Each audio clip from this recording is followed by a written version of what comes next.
সুবহানাল্লাহ বলছেন ইনি তেলাওয়াত করেছেন মিশরের কারি আব্দুল বাসিত রাহমাতুল্লাহ আলাইহি তেলাওয়াত করেছেন। বলছেন উনাকে কোথায় পাবো, কোথায় গেলে উনাকে পাওয়া যাবে? বলা হলো তিনাকে মিশরে গেলে পাওয়া যাবে। সেখান থেকে রওনা হয়ে গেলেন ক্যারিয়ার স্টোভেন, চললেন মিশরে এবং মিশরে গিয়ে কারি আব্দুল বাসিতকে বললেন আপনি তেলাওয়াত করে আমাকে কিছুটা কোরআন শোনান। কারি বাসিত সুন্দরভাবে আউযু বিল্লাহি মিনাশ শাইতানির রাজিম বিসমিল্লাহির রহমানির রহিম যেমনই তেলাওয়াত করা, তিনি বলছেন আর আমার কাফির হয়ে থাকা হবে না, আর গান গাওয়া হবে না, হবে না। আপনার হাতে হাত রেখে আমাকে কালমা পাঠ করিয়ে নিন, আমি মুসলমান হয়ে যাব। কালমা পাঠ করলেন। সবাই বলেন তো আমার সঙ্গে কালমাটা, আশহাদু আল্লা ইলাহা ইল্লাল্লাহু ওয়া আশহাদু আন্না মুহাম্মাদান আবদুহু ওয়া রাসূলুহু। কালমা পাঠ করে মুসলমান হয়ে গেলেন। চরিত্র ছিল দাঁড়িয়ে পেছাব করা, চরিত্র ছিল গান গাওয়া। আল্লাহর কোরআন শুনে চরিত্রকে পরিবর্তন করে দিয়ে একদম সরাসরি মুসলমান হয়ে গেলেন। নাম কি রাখলেন? আল্লাহু আকবার, ইউসুফ ইসলাম। নাম কি রাখলেন? ইউসুফ ইসলাম। আমরা নাম কি রাখি? জনি, টনি, কত রকমের নাম, ইসলামী নাম খুঁজে পাই না। আস্তাগফিরুল্লাহ। খবরদার অন্য নাম রাখবেন না ইসলামী নাম ছাড়া। আল্লাহু আকবার। এই ছিল আল্লাহ নবীর চরিত্র। কোরআন শুনে অন্য ধর্মের লোকেরা চরিত্র গঠন করেছে। আমরা কোরআন পেয়ে নবী মুহাম্মদ সাল্লাল্লাহু আলাইহি ওয়াসাল্লামের উম্মত হয়ে আমরা নিজের চরিত্রকে ভুলে গেছি। আমাদের মায়েরাকে বলবো যেন আমরা ইসলামী লেবাস, ইসলামী পর্দা, যে পর্দাকে ফরজ বানানো হয়েছে, ইসলামে নারীরা যেভাবে চলবে সেই পরিকাঠামো বলা হয়েছে, আমরা সব সময় ইনশাআল্লাহ সেইভাবে চলতে চেষ্টা করব। এবার আপনাকে সেই চরিত্র সম্পর্কে আর একটা ইতিহাস শোনাই। একজন সাহাবী যার নাম হচ্ছে ইমাম হযরতে আবু সাঈদ ইবনে আল আমির আল জুমাহি রাদিয়াল্লাহু তাআলা আনহু। ইনি মুসলমান হয়েছিলেন খায়বারের যুদ্ধের পূর্বে। এই সাহাবী সাঈদ বিন আমির আল জুমাহি রাদিয়াল্লাহু তাআলা আনহু কত চরিত্রবান ছিলেন জানেন? এই সাঈদ, আল্লাহ নবী যখন ইন্তিকাল করলেন তখন আল্লাহ নবী খলিফা নিযুক্ত করলেন। প্রথম খলিফা, বলেন তো প্রথম খলিফাকে কেউ বলতে পারবেন কি? আবু বকর রাদিয়াল্লাহু তাআলা আনহু প্রথম খলিফা। দ্বিতীয় খলিফাকে হযরত উমর রাদিয়াল্লাহু তাআলা আনহু।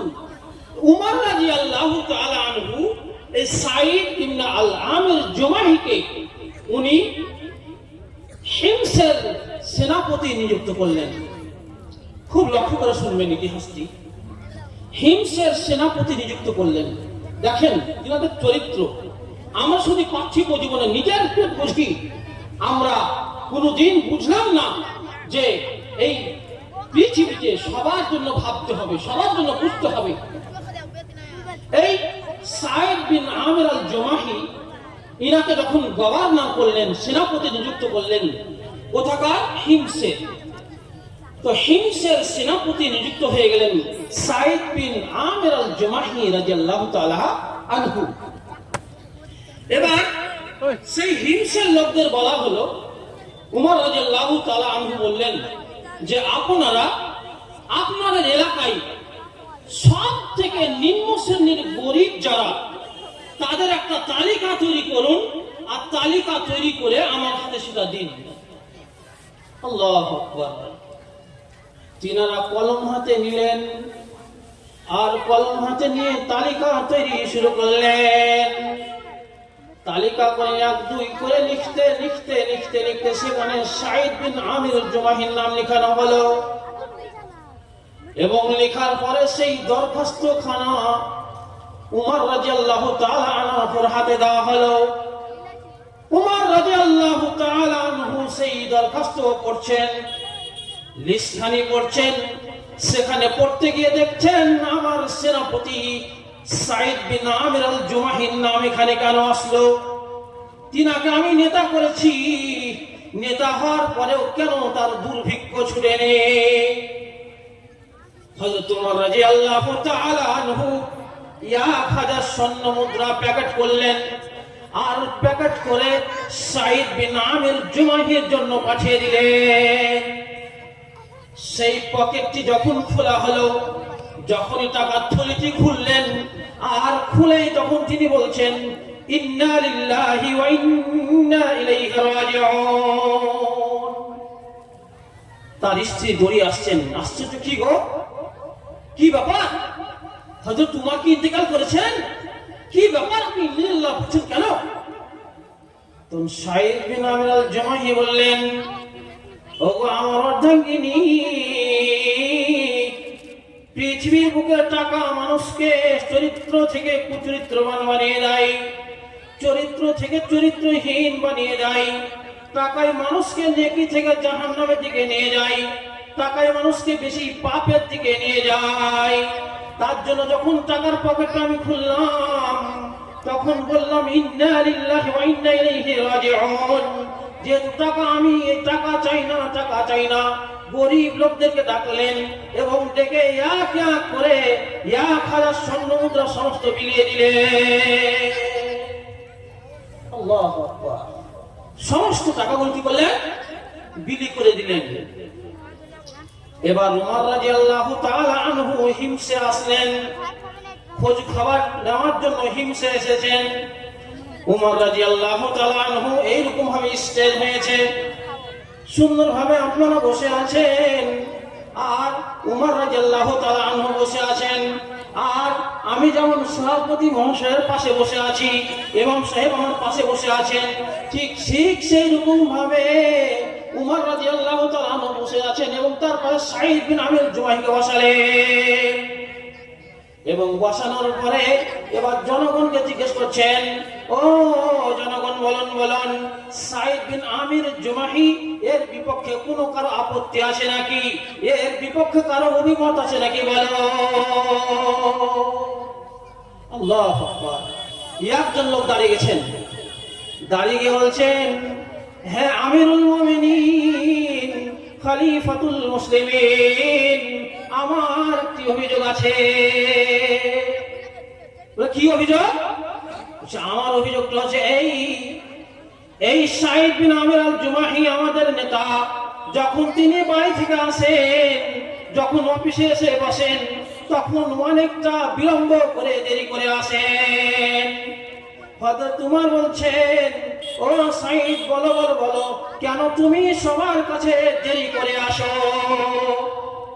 আল্লাহু আকবার। সাইদ বিন আমির জুমাহি উত্তর দিয়ে বলছেন, ও উমর, হয় আমিরুল মুমিনিন, খলিফাতুল মুসলিমিন, আপনি আমাকে এখানকার সেনাপতি করেছেন, আমি যতটা বেতন পাই সেই টাকাগুলো সব গরিবদেরকে বিলিয়ে দিই। আপনি যেটা টাকা দিয়ে পাঠিয়েছেন সেই টাকাগুলো আমি বিলিয়ে করে দিয়েছি, এবং আমি এই জনগণের জন্য কি করি, সব সময় দিতে পারি, কিন্তু সকালে আমার কিছু খাবার তৈরি করতে হয়, আমার কেউ নেই, আমি খাবারগুলো তৈরি করে নিজে খেয়ে আসতে হয়, সেই খাবার তৈরি করে খেয়ে আসার জন্য আমার দেরি হয়ে যায়। তারপর আবার বলছেন, এবার বলো আর কি কারো কোনো অভিযোগ আছে? চট করে একজন দাঁড়িয়ে গেলেন, বলছেন, হ্যাঁ আমার একটা অভিযোগ আছে। অভিযোগটা কি? তিনি বলছেন, এই সাইদ বিন আমির আল জুমাহি আমাদের নেতা, মাসে একদিন মোটেই আসেন না। সাইদকে জিজ্ঞেস করলেন, আমিরুল মুমিনিন, খলিফাতুল মুসলিমিন, বলো সাইদ, কেন মাসে তুমি একদিন কেন আসো না? একদিন কেন খবর নাও না, বলো। সাইদ বিন আমির আল জুমাহি বলছেন, আল্লাহর নবী, হে আমিরুল মুমিনিন, খলিফাতুল মুসলিমিন, আমি পরনে আমার মাত্র একটি ছোট্ট কাপড়, গায়ে পরনে একটি ছোট্ট কাপড়, এছাড়া আমার কাপড় নেই। আমি মাসের মধ্যে একদিন সেই কাপড়গুলোকে ধুয়ে দিই, পরিষ্কার করে দিই, পরিষ্কার করে শুকোতে দিই, শুকোতে শুকোতে সেই কাপড়গুলো শুকা পর্যন্ত আবার সারাটা দিন শুকাতে লেগে যায়। তার জন্য আমি একদিন আসতে পারি না। আল্লাহু আকবার। তারপরে আমিরুল মুমিনিন আমার জিজ্ঞেস করছেন, হে জনগণ, বলুন বলুন বলুন, আর কারো অভিযোগ আছে নাকি? তখন একজন বলছেন, হে আমার অভিযোগ আছে। আমরা যখন দিনের বেলায় আমাদের নেতার কাছে আসি, তখন আমাদের নেতা আমাদের সময় দেন, কিন্তু যখন রাত লেগে যায় তখন আমাদের নেতা আমাদের সময় দেন না। উত্তরটা কি দিলেন? উত্তরটা দিচ্ছেন মুকাসসামতু লিহায়াতি। সাইদ বিন আমির আল জমাহি বলছেন, হে আমিরুল মুমিনিন, খলিফাতুল মুসলিমিন, আমি যখন দিনের বেলায় সারাদিন মানুষের সেবায় থাকি এবং রাত যখন হয়ে যায় তখন আমি রাতে আল্লাহর ইবাদত করে করে সারা রাতটা কাটিয়ে দিই। আসসালামু আলাইকুম। ভাই বাবাদের কাছে আমার অনুরোধ, মেন বক্তা চলে আসছেন, রাস্তায় আসেন। যিনারা যার জন্য আপনারা আকাঙ্ক্ষিত উনি ইনশাল্লাহ 5 মিনিটের মধ্যে চলে আসছেন। আপনারা সকলে শয়তানকে নিয়ে বসে আছেন, শয়তানকে নিয়ে বসে আছেন মধ্যখানে, মাঝে মাঝে ফাঁকা আছে। একটু দয়া করে ভাই বাবা চলে আসেন, একটু একটু এগিয়ে চলে আসেন, পিছনে লোক বসবে, আরো লোক হবে ইনশাআল্লাহ। মা বোনদের বলছি, ওনারা প্যান্ডেলের বাইরে দাঁড়িয়ে আছেন, একটু এগিয়ে যান ওই কোনাতে। আপনাদের আকাঙ্ক্ষিত বক্তা, খুবই আপনাদের পছন্দ বক্তা চলে আসছেন 2-4 মিনিটের মধ্যে, রাস্তায় আছে। মা বোন একটু এগিয়ে যান, দয়া করে মা বোন একটু এগিয়ে যান, এগিয়ে যান। ওইদিকে ফাঁকা আছে আর বাইরে দাঁড়িয়ে আছে শীতে। জায়গা না থাকে ওর হিসাব আলাদা, জায়গাটা চেঞ্জ করেন, আপনি নেকি পাবেন। আপনি বসেন এবং আপনার পিছনে মা বোনকে বসতে দেন, এটা আমার অনুরোধ। মা বোন আপনারা জালসা শোনার দিকে খুবই আগ্রহী, অতএব আপনাদের কাছে আমার অনুরোধ যে ওই ফাঁকা জায়গাটা পূর্ণ করেন, এগুলো ছাড়েন। একটু এগিয়ে যান মা বোন, সকলে আগান। ভলেন্টিয়ারকে বলছি, মেয়ে যারা ভলেন্টিয়ার আছে একটু করে আগাও, আগাও, গাড়িগুলো দাও। ভাই বাবাদের বলি আপনারা